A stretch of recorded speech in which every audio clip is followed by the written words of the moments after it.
I'm going to walk you through how to add displacement vectors with the sample problem. Andreas is walking 5 meters east away from a tree. Then he walked 3 meters north. Finally, he walked 1 meter west. As we look at the combination of those displacement vectors, I'd like to map those out for you on graph paper. Sample problem does have a graph, and I know it's small, and I'd like to kind of illustrate not only how to go through laying out the vectors, but also coming up with the resultant, or the displacement vector. We can do one more step, which not only to describe its displacement from the beginning spot in a how many meters one direction and another direction, but we can calculate it using right triangle geometry and Pythagorean theorem. First thing you want to consider as you look at graphing is just whether or not you've got enough space on the graph based on the directions. In this case, I just want to make sure that I'm not placing it any place too far to the right or the left, that if I'm moving one direction, that I won't go off the graph.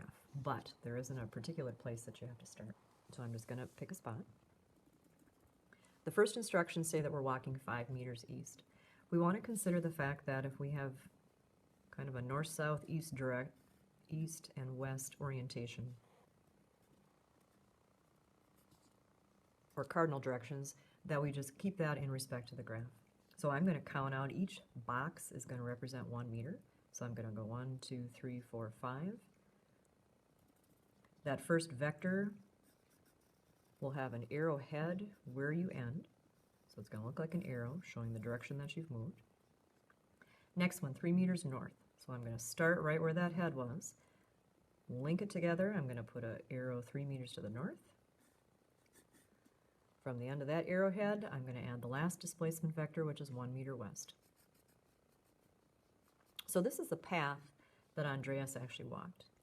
Now, traveled distance doesn't always equal displaced distance. The displacement, really, what is the shortest direct route from here's where it started and here's where it ended, that's going to follow this path.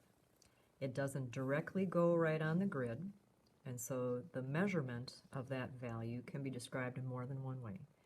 On the paper, it talks about the displacement being 4 meters east, so to this actual spot, 1, 2, 3, 4, and 3 meters north, 1, 2, 3. So that is one way of describing it. But another way of describing it is being able to actually calculate that distance using Pythagorean theorem and then describing it with cardinal directions. The way that we would go about doing that, as we consider this, we want to make that the hypotenuse of a right triangle. Now that right triangle could go above or below. It does not have to follow the path that the person or thing actually traveled. So as I look above, these would be 2 legs of the triangle that would create a right triangle that we are looking at for Pythagorean theorem. And then below it, this also would be the same triangle. So either one will work. They're both going to have one side being 3 boxes and a second side being 4 boxes. Pythagorean theorem says a squared plus b squared equals c squared. Each of these sides is going to equal one of our legs. So we'll say that 3 is the a, 4 is the b, and we're trying to calculate the hypotenuse of the resultant, which is going to be c.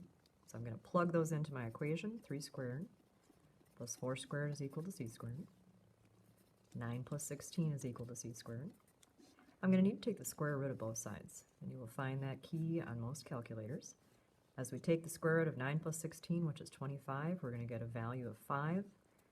Square root of c squared is going to equal c. So that is the magnitude, or the length, of that hypotenuse, which is the resultant. The direction, we're going to the north and east, and so it's sufficient just to say north and east. The unit, meters, was given us in the problem. So we have not only a number, but we have a unit label, and we have a direction.